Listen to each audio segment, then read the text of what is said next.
2월 17일 수요일 새벽입니다. 다니엘 9장 15절에서 24절까지입니다. 강한 손으로 주의 백성을 애굽 땅에서 인도하여 내시고 오늘과 같이 명성을 얻으신 우리 주 하나님이여, 우리는 범죄하였고 악을 행하였나이다. 주여 구하옵나니 주는 주의 공의를 따라 주의 분노를 주의 성 예루살렘 주의 거룩한 산에서 떠나게 하옵소서. 이는 우리의 죄와 우리의 조상들의 죄악으로 말미암아 예루살렘과 주의 백성이 사면에 있는 자들에게 수치를 당함이니이다. 그러하온즉 우리 하나님이여, 지금 주의 종의 기도와 간구를 들으시고 주를 위하여 주의 얼굴빛을 주의 황폐한 성소에 비추시옵소서.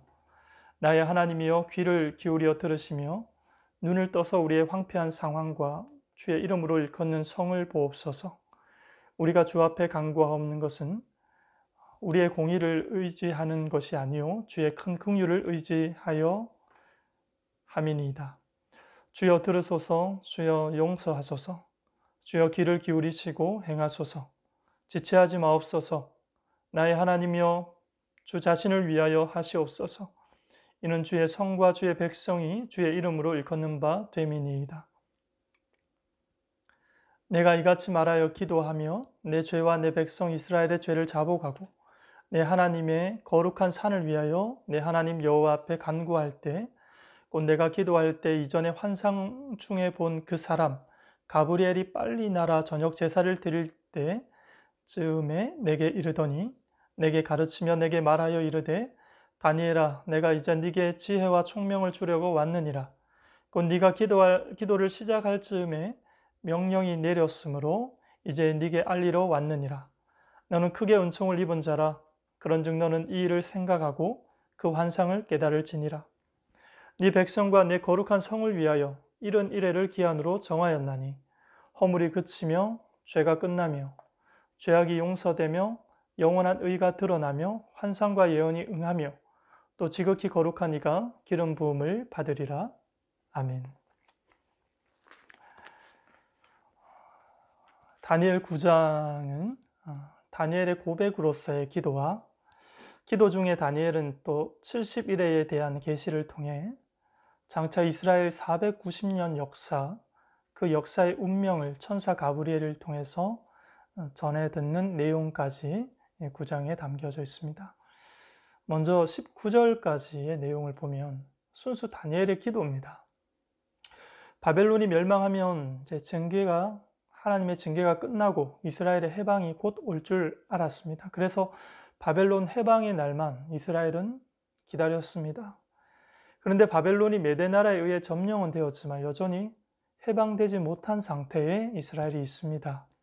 그 즈음 다니엘이 이제 성경 예레미야를 읽는 중에 바벨론 정권이 무너지는 것이 해방의 날이 아니라 70년이라는 하나님이 정한 기일이 차야 해방이 온다라는 걸 깨닫게 됩니다. 그러고 보니 이제 약 4년 후면 바벨론 생활이 이제 70년이 차게 됩니다. 그래서 이것은 포로민 다니엘 입장에서 70년의 약속의 기한이 찼기 때문에 이스라엘 민족의 대표자 입장에서 이후에 과연 하나님이 이스라엘을 어떻게 회복시킬 것인가에 대한 질문과 또 그 계시를 받기 위해 드리는 다니엘의 기도라는 겁니다. 그래서 기도 중에 다니엘의 관심이 오늘 20절에 나옵니다. 내가 이같이 말하여 기도하며 내 죄와 내 백성 이스라엘의 죄를 자복하고 내 하나님의 거룩한 산을 위하여 내 하나님 여호와 앞에 간구할 때, 다니엘은 지금 예루살렘과 또 거룩한 산에 대해서 관심을 갖고 있습니다. 70년간에 파괴된 예루살렘 성이 과연 회복될 수 있을 것인가? 무너진 성전은 또 어떻게 재건이 가능한가? 이 백성이 죄로부터 구원되고 이 땅에 완전히 파괴되어진 하나님의 의가 다시 설 것인가 하는 것에 대한 궁금증과 또 그것이 어떻게 세워질 것인가에 대한 어떤 기대가 이 다니엘의 기도 속에 담겨져 있는 것이죠. 21절에 곧 내가 기도할 때 이전에 환상 중에 본 그 사람 가브리엘이 빨리 날아서 저녁 제사 드릴 때쯤에 내게 이르렀더니, 예루살렘에서는 다니엘이 저녁 예배를 따로 드리지 않았는데 지금 바벨론에서의 생활 가운데 저녁 예배를 규칙적으로 드렸습니다. 이때 가브리엘 천사가, 그러니까 저녁 예배 드릴 즈음 가브리엘 천사가 와서 그에게 응답을 줍니다. 성경에 보니까 빨리 날아서 왔다라는 말은 급히 새처럼 날아서 왔다는 겁니다. 빨리 전하고 싶어서. 23절에 네가 기도를 시작할 즈음에 명령이 내려졌다, 이렇게 표현합니다. 다니엘이 기도를 시작하자마자 하나님이 천사에게 응답을 내리셨고, 천사는 그 응답 봉투를 받자마자 급히 새처럼 날아 다니엘에게 와서 이것을 전달하고 있는 것입니다. 어떤 내용입니까? 24절에 네 백성과 내 거룩한 성을 위하여 70일을 기한으로 정하였나니 허물이 그치며 죄가 끝나며 죄악이 용서되며 영원한 의가 드러나며 환상과 예언이 응하며 또 지극히 거룩한 이가 기름 부음을 받을 것이다. 아멘. 70일이라고 하는 이 기간이 중요한데요. 모든 일을 영원히 바로 잡는 기간으로서 70일에, 이걸 숫자로 표기하면 70주간을 말하죠. 한 주간이 7일이니까 70주간을 70 곱하기 7을 하면 490이라는 숫자가 나옵니다. 그래서 문자적으로 이 부분을 해석하는 많은 학자들은 이 숫자를 1일로 계산하지 않고 1년으로 계산을 합니다. 그래서 이 숫자를 1년으로 계산을 했을 때 490년이라는 시간이 나오고요.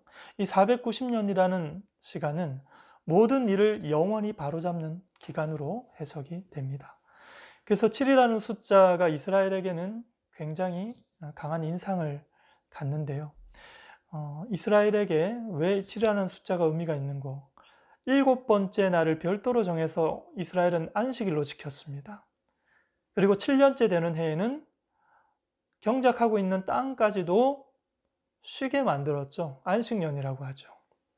7년을 7번 더해서 7, 7은 49, 그리고 그 후 1년 후, 즉 50년째 되는 해를 희년으로 저들은 지켰습니다. 그래서 7이라는 숫자가 이스라엘에게는 하나님의 뜻과 계획과 관련해서 굉장히 의미 있는 숫자가 됩니다. 70일이라고 하는 이 490년 역사, 이것은 예루살렘과 유다 역사 중심으로 이제 진행이 되어지는데요. 490년이 다 차면 그 해에 지극히 거룩한 이가 기름 부음을 받을 것이다. 이렇게 이 예언이 맞춰집니다. 여기서 기름 부음이라는 표현은 하늘 권세를 말합니다. 그래서 정해진 역사의 끝에 예수께서 재림하실 때 하늘 권세를 가지고 임하셔서 어떻게 해요?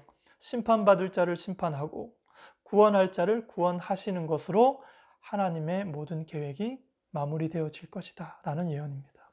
이것을 가장 보편적인 해석으로는 결국 490년 끝에 일어날 일로 보는 것이죠. 한 가지 분명한 사실은 하나님이 이 예언을 주신 이유가 정확한 날짜적으로 정확한 시기를 알려주기 위해서 이 환상을 주신 것이 아니라 오히려 전체적인 구원 역사를 한 장의 그림으로 보여주시는 것을 통해서 당신의 백성이 소망을 얻고 하나님의 구원을 기대하도록 하는 데 목적이 있는 것이죠. 그리고 이 소망과 구원이 오로지 하나님 주권에 달려 있음도 깨닫도록 하고 알도록 하기 위한 목적도 있습니다. 그런데 왜 하나님은 많은 사람들 가운데 다니엘에게 이 환상을 보여주셨습니까? 이유는 동족의 죄를 자신의 죄로 여기고 회개하는 이 다니엘의 모습이 하나님이 준비한 메시아의 그 사역의 성격과 굉장히 유사하기 때문에 그렇습니다. 오실 예수님께서도 자기 죄가 아닌 하나님의 백성들의 죄를 위해서 십자가에 죽으시는 것을 우리는 경험했죠. 그런 것처럼 다니엘도 자신의 죄를 포함해서 자기 민족들의 죄를 대신해서 하나님께 죄를 자백하는 이것이 하나님의 마음에 든 겁니다. 그래서 하나님의 모든 계획과 섭리를 그에게 알려주었을 때 그는 그것을 심정으로 받을 수 있었고 또 그 다니엘을 통해서 하나님의 섭리는 널리 전파될 수 있었을 겁니다. 다니엘의 기도는 죄인을 위해 자기를 희생하신 예수 그리스도의 성품을 닮아 있었습니다. 그래서 하나님의 구원 계획을 전체적으로 보여주심으로 어떻게 해요? 복잡하고 혼란스러워서 희망이 보이지 않는 세상에 변함없는 하나님의 계획이 여전히 ing, 진행 중에 있고 그 계획은 반드시 이 땅에서 성취될 것을 보여주고 있는 것이죠. 단지 너가 내 마음에 들어서 사탕 하나 더 주는 식으로 너에게 먼저 환상 보여줄게, 이런 게 아니었던 것입니다. 권력의 중심에서 안정적인 생활을 하고 있는 다니엘. 그럼에도 불구하고 동족의 죄를 자신의 죄와 동일시하며 많은 위험을 감수하면서 회개하는 다니엘. 이 다니엘의 기도에 하나님이 응답하시는 그 응답의 내용에 대해서 오늘 다니엘서 9장을 통해 살펴봤습니다. 마지막 예수님의 때는요, 언제 임할 것이냐를 우리가 궁금해하기보다는 그날과 그때를 우리는 지금부터 어떻게 준비해야 될 것인가에 대한 실질적인 도움과 또 실질적인 격려가 된 오늘의 말씀이었는 줄 기대합니다.